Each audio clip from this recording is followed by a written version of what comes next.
உங்களால முடியாது. சரி, அட்லீஸ்ட் சாரதான்னாவது கூப்பிடுங்க. டாடி டாடி ஒண்ணுமே சொல்ல மாட்டேங்கிறீங்களே. நீ உன் டீச்சர் பேர் சொல்லி கூப்பிடுவியா? ஐயோ, நான் பேர் சொல்லி கூப்பிட மாட்டேன். அதாமா, நமக்கு பிடிச்சவங்களையும் மரியாதைக்குரியவங்களையும் பேர் சொல்லி கூப்பிடக்கூடாது, கூப்பிடவும் முடியாது.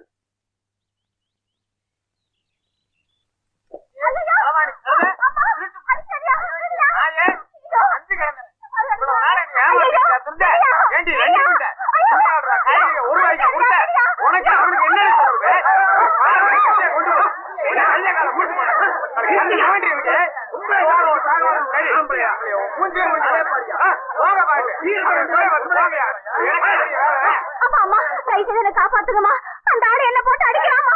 அமைதி அமைதி அமைதி, பொழுது முடிஞ்சா போதும், உடனே மல்லு கட்டிக்கிட்டு வந்துருவீங்களே.